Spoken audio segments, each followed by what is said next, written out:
We have Indian Wells next, either Mr. John or Mrs. Nelson, who will be? Okay.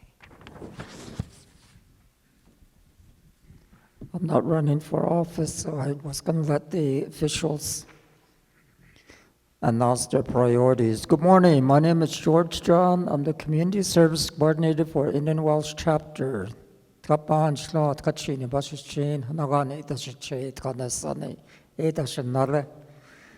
going to make this quick.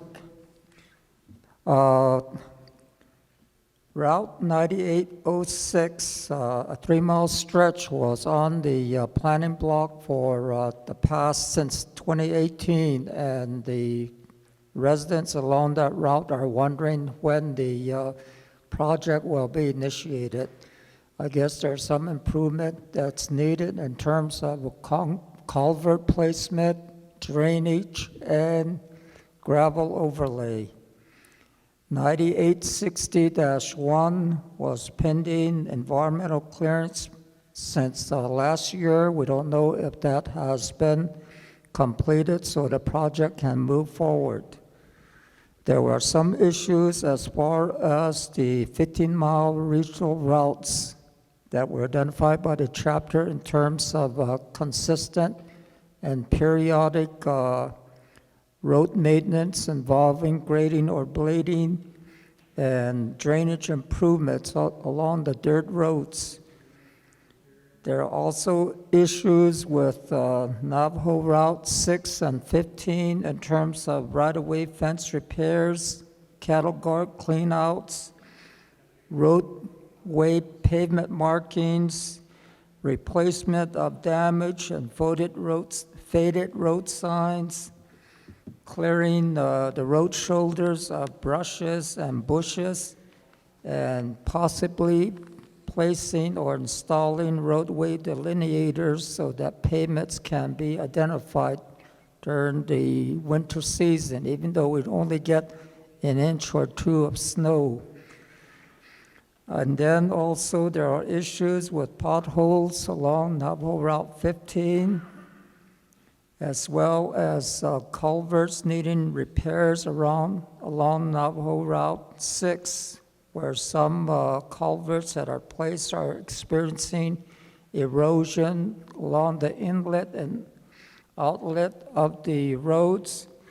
And then the question also is, when is the washboard section of NR 15 going to be smoothed out from Greasewood Junction to Greasewood?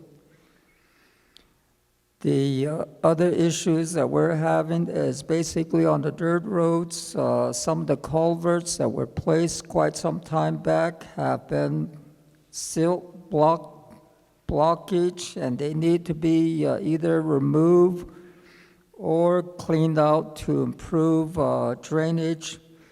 If they're not improved, then there are water overflowing the roads, causing additional erosion. We're also looking at asking for safety zones around Indian Wells Elementary School, Indian Wells Inukshue housing area, and a turnoff to the Indian Wells chapter by either doing a traffic or engineering study to determine if there's a need for speed reductions or placement of no passing zones. Additionally, there is a need to ensure that buses that go into the Indian Wells Elementary School off of Route 15 can safely make their movements into the school compound. There are no passing zones that have not been designated in that school area, so people in the morning zoom past school buses that are making the turn to discharge the students or pick up the students. We're also asking if there's a possibility that intergovernmental agreements can be made with the BIA so that the chapters can also assist in doing road maintenance on the roads that are not a part of the 15-mile regional routes. The other issue is possibly re-engineering Navajo Route 6 and 15 junction to where it's not angled. There is reduced visibility for people making their turn onto Route 6 from 15. The issue with Route 9065, the junction with NR6 needs to have a gravel overlay, and right now the people are complaining that when it gets muddy, they end up sliding off that road. It was recently worked on with drainage improvement, and I don't know if the officials have anything to add. Ja, say Ricky Nelson, I would say leave the potholes. That's our speed control. Pothole is a very serious situation from all the way from N15. I'm not just going to talk for one chapter. It's all the way from Burnside to Loop. And then this lady from Loop, she said that speed control right there at the school, 2 weeks ago, we were cruising through there 15 miles per hour and a vehicle passed us, probably 50 or 60, right at the school zone. That person passed us and just kept on going. So at the school League, there's one in Loop and then Indian Wells, and then most of them are off the road a little bit, but those two schools are right there on the road. My name is Linda Nelson. I'm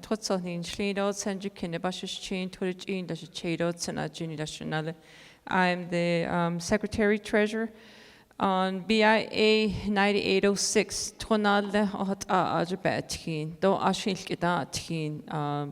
That was one of the major arteries between Delcon and Indian Wells. And we have a lot of elderly people on that road, a lot of students that are commuting from there to the highway to N6 to get on the bus to Holbrook.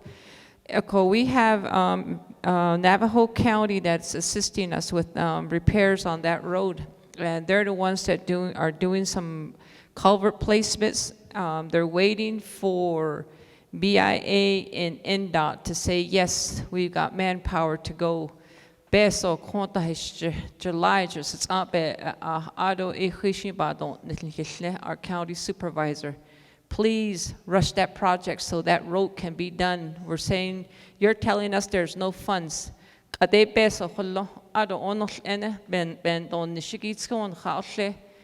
9806 tonale, so take care of that for us as soon as possible.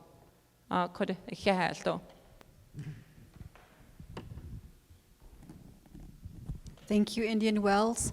Paddle? Okay, on the agreement thing, I believe the paperwork came back from Navajo County. They were trying to get a question answered. There's also a second part to the agreement with Navajo County. There's 1.5 million that Arizona gave to Navajo for a Hopi route. So we're trying to route that through Navajo County as well. So Hopi can get their money for Hopi 60. I think that's the one from Low Mountain to Palaka. So we're trying to get them that money. They're working that out. One of the things is we only have one contract person, and we're getting help. It's her third day, so we're going to give all the IGA agreements over to the new administrative manager. So hopefully we can get that transitioned over. Keep texting me, and I'll give you an update on it when I get back to the office where the IGA is. But we are trying to get individuals on that.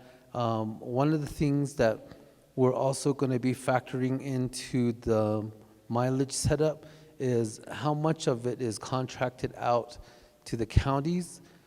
BIA also contracts with the counties. So for those communities, because part of the overall Navajo Nation maintenance dollars are directed to the counties, we'll make adjustments on those communities as well. So because they get services. The other one that we're trying to pitch to both Hopi and Navajo County is to have the county maintain those routes that go in and out of, I'm on Hopi land, I'm on Navajo land, I'm on Hopi land, I'm on Navajo land, to have the county maintain those roads. Who has the right of way, because we all can work with the county. So we're going to try to set those ones up. So rather than trying to get Navajo, try to get right of way from Hopi, we'll just sub all of that out through the county and have the county maintain it, because both sites can work with the county. So that's another project that we're working on. I'll go on ahead and let Mr. Bowman speak on the schools. That's one of the things that we've identified early on, is we really need to work more with the schools on the safety, particularly because we got Ganado coming to us, and Window Rock Unified School District there in Fort Defiance coming to us for those ones, and then we'll go on ahead and add your 2 schools in there as well. Okay, so we'll let Mr. Bowman speak, and then Mr. Rhodes. Good morning. As for obviously we need to do some studies, and unless there's some studies already compiled, so that we can go ahead and get the flashing lights and school zone signs up, and so get those types of studies done so that we can get these things moving, and look forward to collaborating with Indian Wells chapter. Thank you. Kayate 9860-1. It's been bid out. We selected a contractor. Today it's going through the 164 review process right now. 2 miles of gravel. So that's coming up probably a couple months, 3 months from now. I'll be out there putting the gravel on 9860-1. Tlachigi 9806, 9860, 9806. During the same time that I was working on 9860-1, I was working on use NDOT funds to get the compliance to ARC and Bio on 9806. So we got that in. That one's ready. And then Navajo County over there, they said they have HERF funds. They have some HERF funds, $100,000 HERF funds to put some gravel on there. We're just trying to get together and have a meeting together. We just haven't really had the same day available. So once we get that meeting, we'll let you know. And the plan is that Navajo DOT forces are gonna do the road prep, get it ready. Navajo County provides the gravel, and then Navajo DOT, we do lay it down for them. So that one's in the work. It's coming too. It's not too far out. It's on the way. We've been out there at N15 pothole patching. Some of those are pretty big potholes out there. We patch them, and then they come right back out, right? So that's a constant ongoing thing there. Recently, last 2 weeks ago, somebody busted the fence on N6 out at Nana Roads apartment. We went out there and we fixed that fence, got it back closed up. So if you see any more, your fence is torn or anything, let us know. We'll get out there, we'll get it closed back up. We also did some drainage work on 9806-1, going way up there around the corner up there by those houses. We had our crew out there. We done a little bit of drainage work out there to get it going, get it cleaned up. I wanted to mention on Greasewood, on the N15 design that's going on right there, your chapter house. It's a metric job. Right there, the road is going to be raised up 1 meter.